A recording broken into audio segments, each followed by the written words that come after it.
예, 복음서 비교 성경 공부 네 번째 시간입니다. 오늘은 가버나움의 그 백부장이 나오는데요. 마태복음 8장과 그 다음에 누가복음 7장에 각각 나옵니다. 그 두 개의 서술의 이제 좀 차이점에 대해서 공부를 하도록 할게요. 오늘은 뭐 이렇게 그렇게 어려운 공부가 아닙니다. 지금까지 좀 공부가 너무 이제 디테일하다 보니까 좀 이렇게 어렵게 느껴진다고 해서 이렇게 쉽게 할 수 있도록 그렇게 할게요. 그래서 오늘은 그 마태복음 8장과 누가복음 7장을 두 군데를 펴서서 보시면 되는데, 오늘 이렇게 준하병제가 그 비교해 놓은 거를 잘 작성을 해왔죠? 네, 감사합니다. 그래서 그거를 프린트를 보면서 한눈에 볼 수 있으니까 그렇게 해서 이제 비교를 해서 보시면 되겠습니다. 저쪽 꽤 있어요. 마우스에. 자, 그래서 먼저 마태복음 8장과 누가복음 7장을 각각 봅시다. 내용이 거의 흡사해요. 가버나움에 예수님께서 가셨죠? 그래서 거기에서 한 백부장이 나와서 그분께 이제 간청하는 내용이 나와요. 그런데 이제 이게 다 항상 우리가 지금 복음서를 비교 공부해보는 이유는 이게 그냥 무심코 읽으면 다 같은 내용인 것 같지만 사실 조금 다르게 기술되어져 있는 부분들이 많이 있다는 겁니다. 그렇죠? 그래서 이제 그런 것들을 우리가 비교하면서 무슨 차이가 있는지, 왜 그러한지 그런 것들을 이제 보는 것이 이 공부의 주안점이죠. 그러니까 한번 보세요. 자, 그냥 그 프린트본을 보시면서 한 군데 한 군데씩 이제 보도록 하겠습니다. 뭐 다 읽어보진 않을게요. 그래서 여기 마태복음 5장 8장과 누가복음 7장 이렇게 비교해서 보시는데 그냥 1절부터 제가 처음 나오는 부분부터 한번 비교를 해볼게요. 자, 마태복음과 누가복음입니다. 왼쪽은 마태복음이고 오른쪽은 누가복음인데, 자, 마태복음 8장 5절 6절에서 이제 이와 같이 시작하죠. 예수님께서 가버나움에 들어가시니 한 백부장이 그분께 나와 그분께 간청하여 이르되 주여 내 종이 마비병으로 집에 누워 몹시 고통을 받나이다 하매, 이와 같이 이제 예수님께 요청을 하는 것이, 간청을 하는 것이 나오죠. 자, 그런데 이것에 대해서 누가복음 7장에서는 뭐라고 표현합니까? 1절부터 3절까지 보면 이제 그분께서 백성이 듣는 데서 자신의 모든 말씀을 마치신 뒤에 가버나움으로 들어가시니라. 어떤 백부장에게 사랑하는 종이 있었는데 그가 병들어 곧 죽게 되었더라. 그가 예수님에 대하여 듣고 유대인들의 장로들을 그분께 보내어 그분께서 오셔서 자기 종을 고쳐주실 것을 그분께 간청하매, 이와 같이 얘기하고 있죠. 자, 그러니까 차이점이 분명히 있죠. 분명히 있습니다. 그거를 이제 비교해 보는 거예요. 자, 누가복음에서는 어떻게 돼요? 둘 다 이제 가버나움에 들어가신 건 공통점이죠. 그렇죠? 그런데 2절에서는 누가복음 7장 2절에서는 어떤 백부장에게 사랑하는 종이 있었는데 그가 병들어 죽게 됐다. 이 상황을 얘기하면서 그가 예수님에 대하여 듣고 유대인들의 장로들을 그분께 보내요. 그분께서 오셔서 자기 종을 고쳐주실 것을 그분께 간청했다. 차이가 있죠? 마태복음은 분명히 어떻게 된 거예요? 그 백부장이 예수님께로 와서 간청하는 것처럼 보이죠? 분명히 그렇게 얘기를 하고 있잖아요.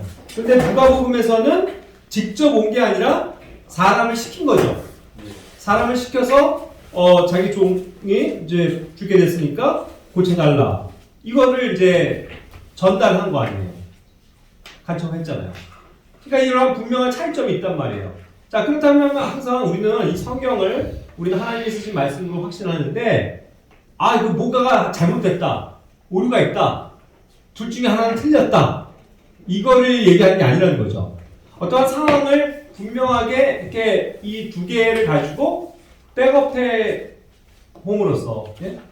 그것을 비교해 봄으로써 뭔가 왜 그러한지에 대한 어떤 이유를 우리는 알 수 있게 되는 것이죠. 그게 더 중요한 거예요. 자, 그러니까 마태복음은 어떻게 되는 거예요? 결국은 직접적으로 지금 그 백부장이 주인공이 돼서 주인공 시점으로 어떤 직접 화법으로 그가 뭔가를 요청한 그 사실인 것처럼 기술을 했고, 누가복음은 그것을 실제로 어떤 사람을 보내서 그 백부장의 그 간청을 전달하는 전달자 입장이죠. 그렇죠? 전달자 시점에서 바라보는 겁니다. 그러니까 이것이 간접 화법이 되는 거죠. 이해가 되세요? 그런 차이가 있다는 거예요, 분명히. 이것이 두 개가 다 잘못됐다는 게 아니고 뭔가 틀리니까 뭔가 오류가 있다가 아니고 마태복음은 그것을 주인공 시점으로 그냥 그 백부장이 실제로 이와 같은 식으로 요청했다라는 것이 주안점으로 그를 중심으로 본 거고 누가복음에서는 뭐예요? 그의 말을 그대로 전달하는 그 전달자 시점이기 때문에 그것이 이제 간접적으로 이것이 예수님에게 전달이 되고 있다는 사실이죠. 그 차이점이 분명히 있는 겁니다. 아시겠죠? 네. 자, 그러니까 누가복음이 조금 더 그것에 있어서 보면은 디테일해요.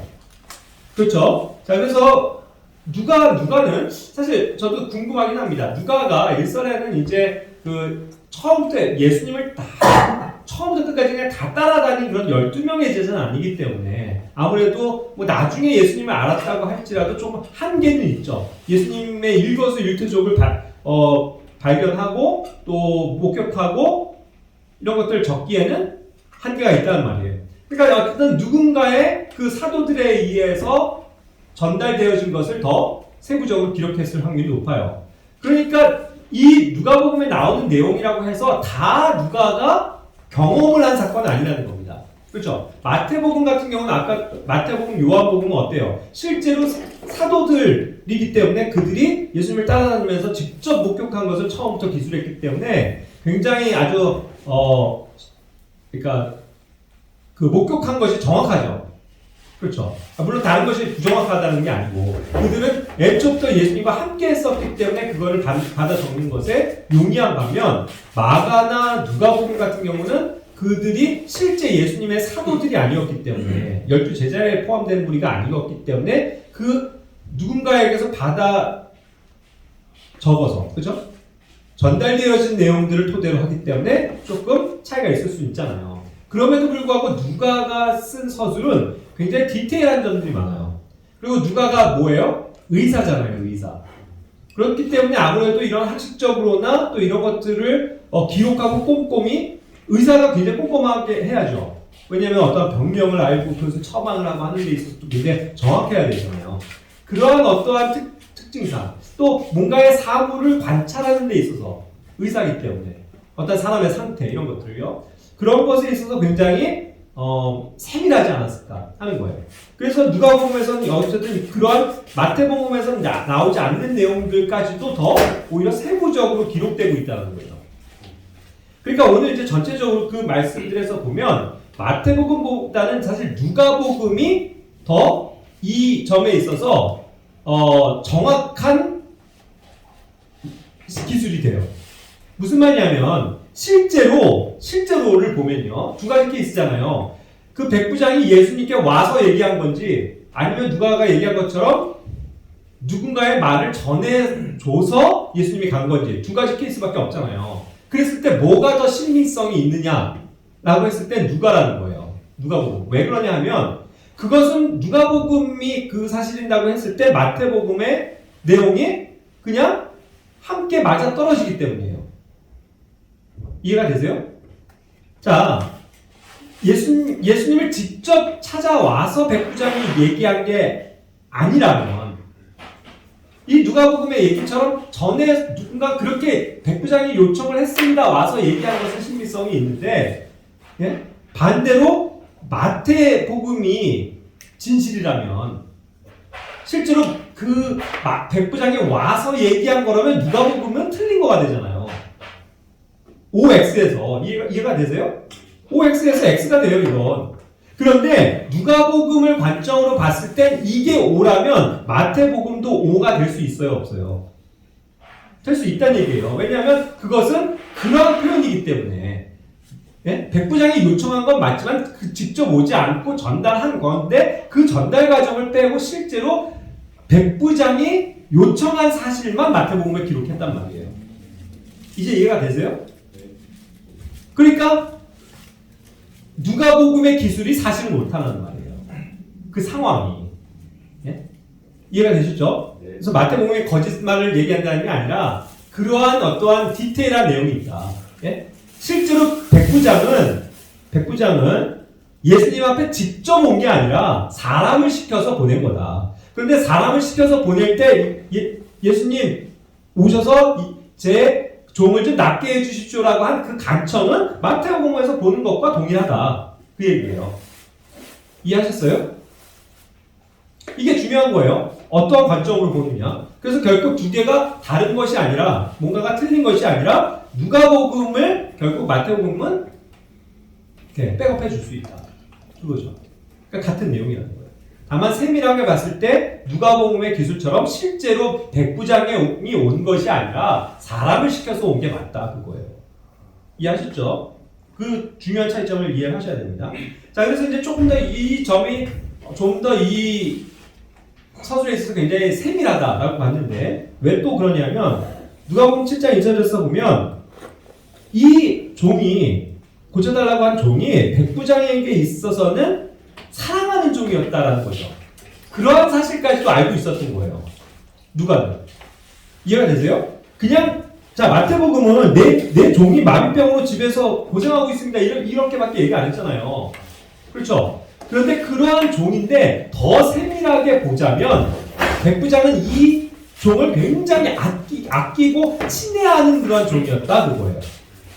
그거를 누가복음이 더 빼고 이렇게 보충해 준다는 얘기죠. 이해하셨어요? 그래서 여기서 dear거든. dear는 친애하는 이런 식으로 이제 dear 누구 이렇게 우리가 편지 쓸 때도 하는 것처럼 아주 친애한다라는 그런 표현이잖아요. 아끼고 예? 사랑하는 그런 의미예요. 그런 종이었다는 거예요. 그러니까 이 백부장이 간청하는 이유가 앞에 마태복음처럼 그냥 자기 종이 마병 걸려서 그냥 고통받는데 뭐 그걸 가지고 종이 그런 걸 가지고 고쳐달라고 막 간청을 할 정도가 되겠냐고요. 그렇죠? 그런 상식적으로. 그런데 누가복음으로 보자면 왜 그러냐 하면 이 종을 매우 아끼는 아주 친애하고 있는 그런 종이었기 때문에 이 백부장이 간청을 하는 거구나 라고 이해할 수 있는 거죠. 그렇죠? 그래서 이게 훨씬 더 설명이 타당성이 있는 거예요. 그래서 병들어서 죽게 되었다. 자, 마태복음에서는 그냥 몹시 고통을 받는다라고 했죠. 마비병에 걸려서. 그리고 마비병이라고 했고. 그런데 여기서는 누가 보면 어떤 병인데 결국 그것이 죽게 될 병이었다는 거죠. 예? 그러니까 이것이 또 더군다나 의사 누가가 기록한 걸로 봐서는 정말 이것이 그냥 그렇게 살아가는 정도가 아니라 그것으로 인해서 심각하게 죽을 위험에 처해져 있는 심각한 상태에 있었다는 것을 정확하게 증거해 주는 거예요. 그렇죠? 자, 그래서 누구에게 전달했냐면 유대인들의 장로들을 예수님께 보냈던 거예요. 그래서 그분께서 오셔서 자기 종을 고쳐주실 것을 간청했다. 이와 같은 차이가 있는 겁니다. 이해하셨죠? 자, 그 다음에 이제 그 다음에 보면 누가복음 제 7장 4절 5절에서는 여기 지금 기록한 것처럼 그들이 예수님께 나와서 절박하게 간청하여 이르되 그를 위해 이 일을 하시는 것이 합당합니다. 이렇게 변호를 해주는 거잖아요. 추천을 해주는 거죠. 왜냐하면 그가 우리 민족을 사랑하고 또 우리를 위해 회당까지도 지어졌습니다. 이렇게 표현한 거잖아요. 그 백부장이 이만큼 자기 유대인들 백성을 사랑하고 도와주고 회당까지도 만들어주는 그런 하나님을 두려워할 줄 아는 그런 사람이기 때문에 그 사람을 도와주는 게 맞습니다. 이렇게 간청을 해줬다는 거예요. 변호를 해준 거죠. 이거는 백부장이 요청한 거예요? 아니에요. 그것을 전달하는 그 유대인들 장로들이 정말 마음을 다해서 이 사람이 너무 선한 사람이기 때문에 유대인들을 돕는 아주 훌륭한 사람이기 때문에 네? 그렇죠? 그런 어떤 좋은 마음을 가지고 예수님께 요청을 하고 있는 것이라는 것을 알 수 있게 해주는 대목이죠. 자, 그런데 이 내용이 마태복음에 빠졌다고요. 자, 계속 얘기합니다. 누가복음이 그래서 더 정확한 표현이다. 더 정확하다. 많은 것들을 보충해서 정확하게 서술하고 있다는 거죠. 마태복음은 어떤 그냥 요청한 사실만 나와 있는 거고 이런 과정이 실제로 어떠했는지를 누가복음에선 얘기해주고 있다 이거예요. 차이점을 계속 발견하시겠죠? 그래서 또 여기는 없어요. 자, 그런데 이 누가복음 7장 4절 5절이 굉장히 중요한 단서가 됩니다. 예수님이 마음을 움직이시는 데 있어서. 실제로. 보세요. 이런 어떤 자세한 배경과 부연 설명이 물론 모든 걸 아시는 예수님이지만 예수님에게 있어서는 중요한 발걸음을 움직이시는 중요한 근거가 되었다는 거예요. 여러분들 이해해보세요. 자, 예전에도 어떤 여인이 이방 여인이 자기 딸을 좀 살려달라고 왔죠. 그랬을 때 그 이방 여자에게 어떠한 태도를 취하셨어요, 예수님이? 그렇죠. 필요 없다. 그 음식을 개한테 던지는 법이 없다. 개로 비유하셨다는 거예요. 이방인을. 그렇죠? 개처럼 비유하면서 너네한테는 몫이 없어. 난 너네를 구원하려고 온 게 아니야. 맨 처음에 그거잖아요. 하나님의 왕국의 목적이. 유대인들을 회복시키기 위함이었죠. 그러니까 이방인들은 사실 기회가 없었다고요. 그렇잖아요. 예수님은 유대인들을 위한 사역을 하셨던 거죠. 그러니까 어떻게 보면 백부장은 누구예요? 유대인이 아니고 로마 군인이에요. 로마 장교라고요. 굉장히 높은. 그 당시 100명의 군사를 다 관할하는 굉장히 높은 위치에 있는 군인. 그 사람한테 무슨 관심을 기울일 필요가 없어요. 그 사람 고쳐주고 그 사람의 요청을 들어줘야 될 의무가 있어요? 예수님으로서? 없단 말이에요. 그러니까 그 사람이 그렇게 요청했건 말건 그냥 상관없이 지나가실 수 있는 거예요. 그런데 예수님은 이 자세한 설명을 들으셨잖아요, 지금. 이 가버나움에 있는 백부장이 예사로운 사람이 아니고 굉장히 어쨌든 하나님을 두려워하고 하나님 편에 서 있다는 걸 알았다는 거잖아요. 그렇죠? 그래서 예수님이 아마도 이러한 연유 때문에 움직이신 걸 거예요. 그래야 다른 이방 여인들을 거들떠 보지도 않으셨던 예수님의 그런 어떤 사건과 봤을 때 뭔가 근거가 될 수 있는 거예요. 이야기거리가. 그렇죠? 그래서 누가복음에서는 이에 예수님께서 그 얘기를 듣고 그들과 함께 가셨다 이렇게 표현했죠.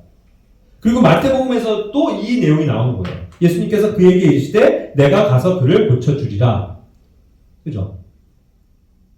그러니까 결국 누가복음의 이 내용이 마태복음에 빠졌지만 마태복음에서도 예수님께서 그에게 내가 가서 고쳐주겠다라고 마음 먹기까지 그렇게 해서 발걸음을 옮기시기까지에는 뭔가 이러한 내용이 마태복음의 기술이 안 돼 있지만 작용을 했을 것이다 이거죠. 추리가 되세요? 굉장히 이렇게 성경을 비교 분석하는 건 굉장히 재밌는 추리잖아요. 이걸 퍼즐 조각을 맞추는 거 재밌죠? 자, 그렇게 해서 이제 가시게 된 거예요.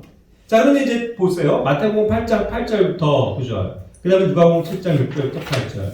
자, 이렇게 가는데 마태복음에서는 백부장이 이제 그렇게 해서 또 응답했다라고 얘기해요.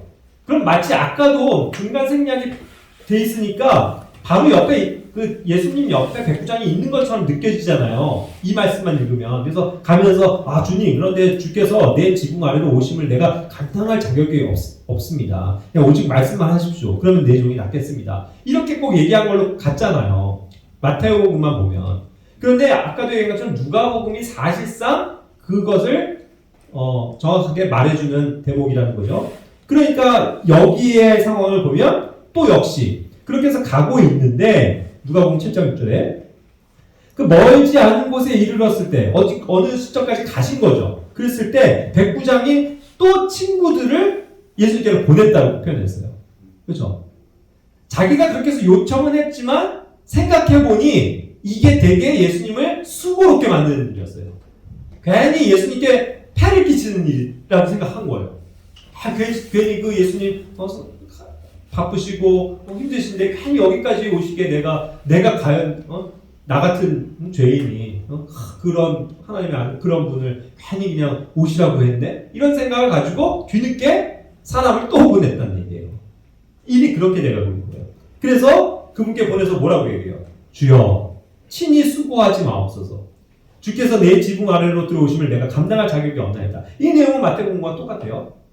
수고하지 마십시오. 오지 마십시오.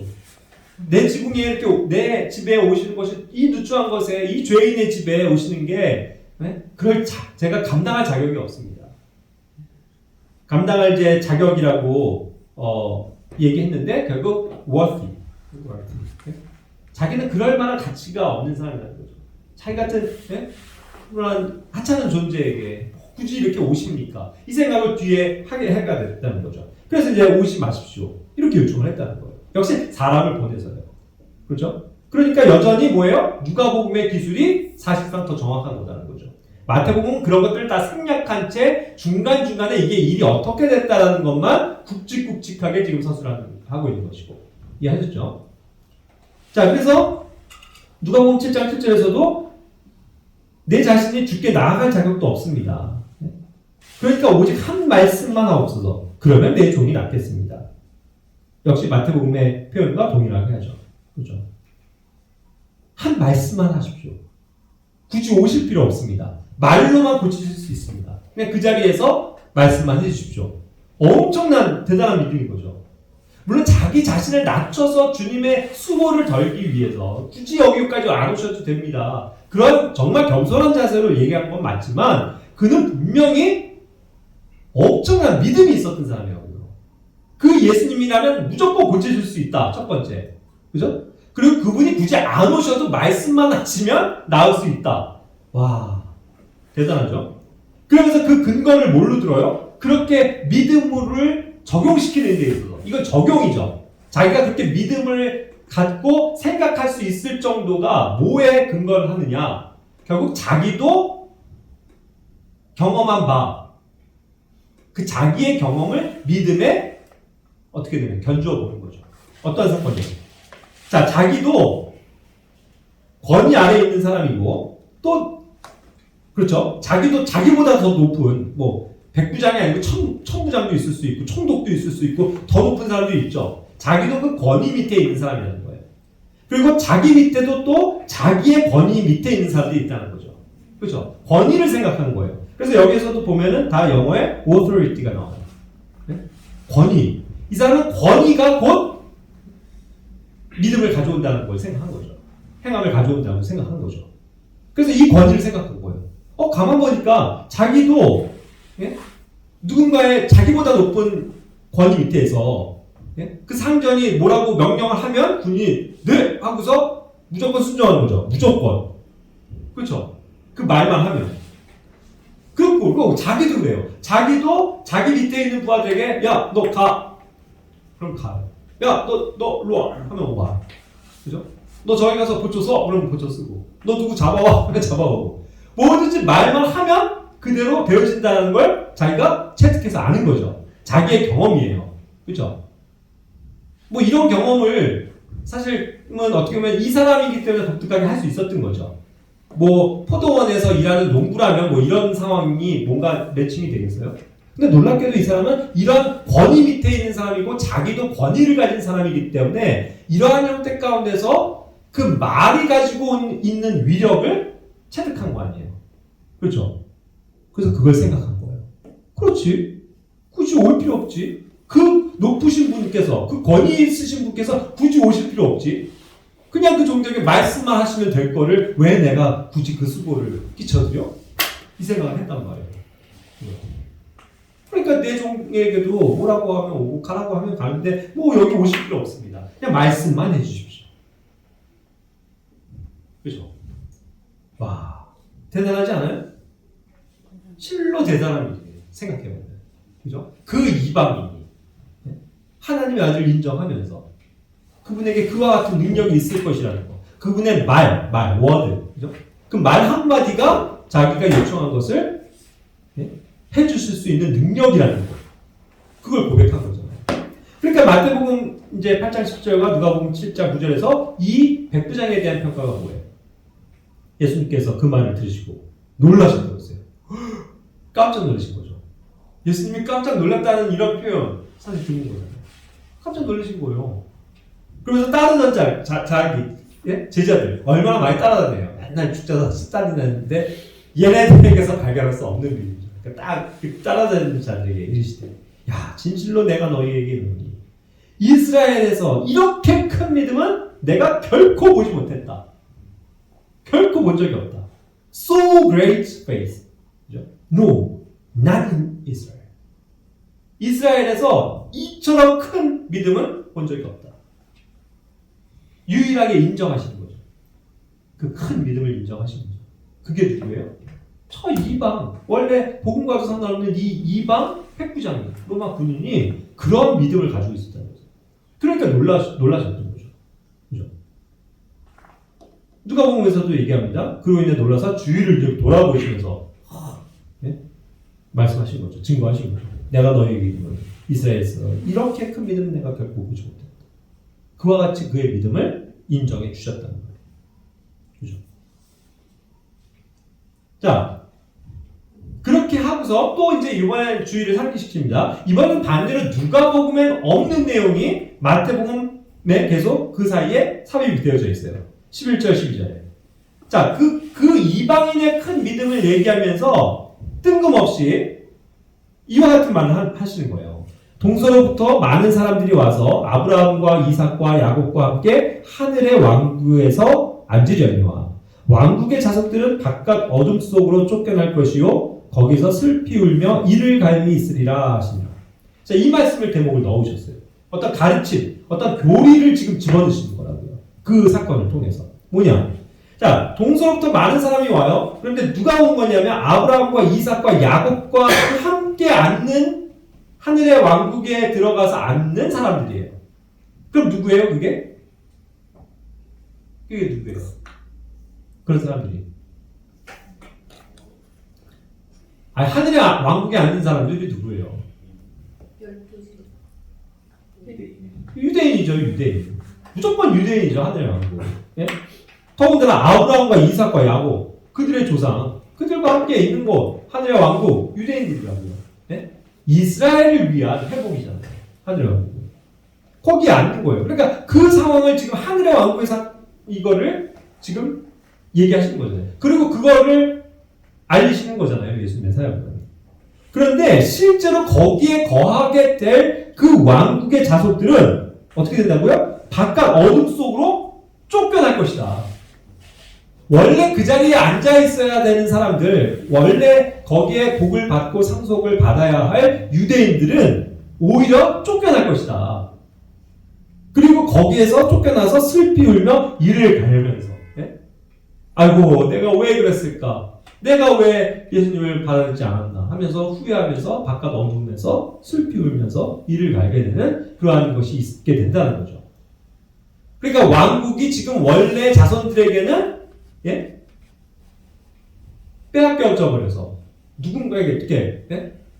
그 권한이 없어져 버리는 그러한 상태를 얘기를 하는 거잖아요. 지금 이 이방인의 믿음을 얘기하면서 이것이 왜 뜬금없이 교리적으로 들어가 있냐 하는 거예요. 그러니까 이것은 뭐냐면 결국 우리가 이 말씀과 매칭이 돼요. 마태복음 21장 43절 말씀. 그러므로 내가 너희에게 이르노니 아버지께서 너희로부터, 이게 유대인들이에요. 믿지 않은 유대인이죠. 너희로부터 하나님의 왕국을 빼앗아 왕국의 열매를 맺는 민족에게 주시리라. 이와 같은 교리를 말씀하시죠. 이게 뭐예요? 결국은 이 하늘의 왕국이라는 건 유대인을 위한 거라고요. 그래서 원래는 유대인에게 이와 같은 복음을 주시고 그걸 받아들인 자들이 주님과 함께 아브라함과 함께 영광을 누리게 될 그거를 약속하려고 오셨는데 이스라엘에서는 믿음을 찾아보기가 어려운 거예요. 실제로 그러셨잖아요. 믿음을 찾아보기가 어렵다. 왜 이렇게 믿음이 없냐? 왜 믿지 못하냐? 그렇죠? 그것에 대해서 항상 안타까워하시고 한탄하셨는데 이거는 그런 것과는 아무 상관없는 이 이방민족인 백부장을 보니 이 사람은 그거에 있어서 완전 큰 믿음을 가지고 있더라는 거잖아요. 하나님의 왕국을 상속받을 만한 큰 믿음을 가지고 있다는 거죠. 이와 같은 것처럼. 자, 그래서 결국 하나님의 구원 계획이 사실은 바뀌게 되는 거예요, 여러분. 세대주의적인 경륜에 있어서. 원래 유대인들을 위한 왕국으로 하늘의 왕국과 하나님의 왕국이 동시에 오는 거예요. 이 물리적인 왕국과 영적인 왕국이 함께 오는 거죠. 그것이 다른 게 아니라고요, 원래는. 그런데 이 하늘의 왕국을 자꾸 다 거부하니까 유대인들이 끝까지 예수님을 메시아로 받아들이지 않고 성령님도 거부하고 그렇게 부인을 하고 하나님을 떠나가니까 어떻게 되는 거예요? 결국 이들이 열매를 못 맺으니까 열매를 못 맺는 자들을 그냥 쫓아내버리고 오히려 새롭게 열매를 맺을 수 있는 다른 사람들을 택하시겠다 그거죠. 그래서 구원의 계획이, 구원의 경륜이 바뀐 거예요. 그렇죠? 그래서 유대인들 대신을 잠깐 스톱시키시고 그 하나님의 왕국으로 부르는 초대하는 자들이 누구예요? 그게 교회라고요. 우리와 같이 이방인들, 여기 지금 가버나움의 백부장처럼 이방인들까지도 믿음이 있으면 들어올 수 있게끔 하셨단 말이에요. 그래서 오히려 이들이 하나님의 왕국의 열매를 맺을 수 있는 사람들로 인정이 되기 때문에 그들에게 이 하늘의 왕국에서도 하나님의 왕국이라는 영역을 빼서 빼서 이 원래는 열매를 맺지 못하고 아무 상관도 없는 이 백부장 같은 이방인에게 믿음의 문을 열어주셨단 말이에요. 그래서 하나님의 왕국의 열매를 맺는 민족에게 이것이 이양된 거예요. 그러니까 우리죠. 예? 하나님의 왕국의 열매를 맺는 민족이 누군 거예요? 우리가 된 거죠. 그렇죠? 그렇게 된 거라고. 그래서 하늘의 왕국과 이제 하나님의 왕국이 이원화가 되는 거예요. 이원화. 원래 같은 개념인데. 그래서 이 물리적으로 1000년 동안 있게 될 이 하늘의 왕국은 여전히 유대인들에게 구원과 그 보상을 약속하시는 거고, 원래는 아무 하나님과 몫이 없는 그러한 우리를 예수 그리스도의 핏값으로 사주셔서 교회되게 하시고 그 안에 하나님의 왕국 안에 들어오게 하신 거. 그리스도의 왕국으로 들어오게 하신 거. 그게 이제 새로운 시대의 경륜인 거죠. 그래서 이제 우리가 그러한 경륜 가운데 있는 거 아닙니까? 놀라운 거죠?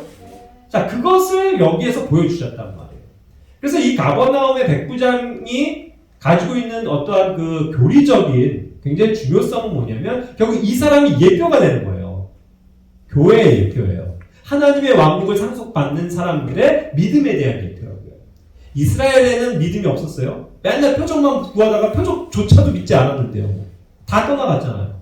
그렇죠? 그러나 이 사람은 보지도 않고도 하나님의 아들이 이와 같이 말씀하시면 된다는 것, 그 말씀만 의지해서 믿음을 가졌잖아요.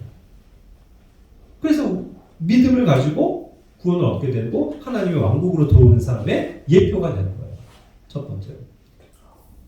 그래서 이와 같은 것들을 이제 설명하신 겁니다. 이해하셨죠?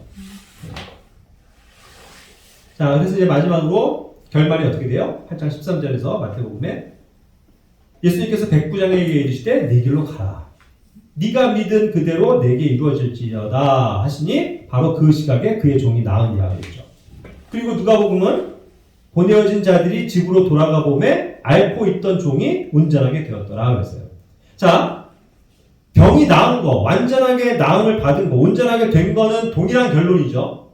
그렇죠? 그러니까 그거는 똑같아요. 그런데 역시 마태복음과 누가복음에 지금 관점과 서술의 차이가 있다 보니까 마태복음은 그 옆에서 방금 예수님이 하신 말씀을 듣고 집에 가서 보니까 나은 것처럼 보여질지 모르지만 사실은 누가복음을 비교해서 보면 그게 아니고 결국은 그렇게 해서 또 역시 누가복음을 통해서 전달받은 거죠.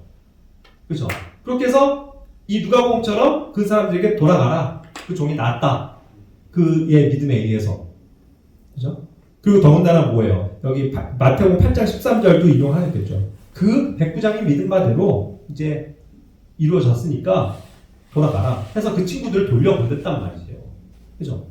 그래서 돌려보내서 가서 보니까 온전하게 진짜로 그 시각, 그죠? 예수님이 그렇게 말씀하셨던 시간을 기억해 보니까 그 시각에 진짜 나왔던 거예요. 그러니까 이것이 함께 묶여서 어떻게 어느 시점에 나왔다는 것이 정확하게 일치가 되는 거죠. 그렇게 해서 실제로 마태복음에서는 백부장이 말하고 부탁하고 또 전달받았던 그 내용이 그대로가 요청했던 것들이 이루어진 것이고 그의 믿음에 의해서, 그죠? 그리고 누가복음은 그런 것들을 중간 과정에서 이제 그 장로들이 청하고 또 친구들이 와서 전달하고 또 그 예수님이 하신 말씀을 전달해서 가서 보니까 실제로 나왔다라는 그 사실이 일치한단 말이에요. 그러니까 두 개가 서로 다른 내용이 아니고 서로를 백업해 주는 건데 결국은 더 디테일하게 보자면 실제적인 그 사건의 경위는 누가복음의 서술이 맞다는 거예요. 그죠? 다만 마태복음은 그걸 생략하고 그 백부장이 얘기한 거 그리고 나은 결론 그것만 가지고 서술했을 뿐이다. 그죠? 이해가 되셨어요? 네. 저번에 비해서는 훨씬 쉽죠? 네. 그러나 어때요? 이 성경이 굉장히 재밌는 책이라는 걸 알 수 있겠죠. 이게 참 이렇게 비교를 해보면 결국 같아 보이는 내용이지만 서로 또 이상한 것 같아 보이지만 잘 이렇게 보면은 그게 다 이유가 있고 결국 맞아떨어지게 하는 어떤 하나님의 놀라운 섭리가 숨겨져 있다는 거죠. 네, 그러니까 항상 우리가 이렇게 이와 같이 하나님의 말씀을 꼼꼼히 읽고 공부를 해야 되는 것입니다. 자, 오늘 중요한 거예요. 결국 가버나움 백부장의 믿음은 결국 무엇을 예표해 주는 거다? 결국 이스라엘을 대신해서 하나님의 왕국이 이방인에게 오게 되는 그 믿음의 예표가 되는 겁니다. 라는 사실이죠. 이해하셨죠? 네. 기도하고 마치도록 하겠습니다.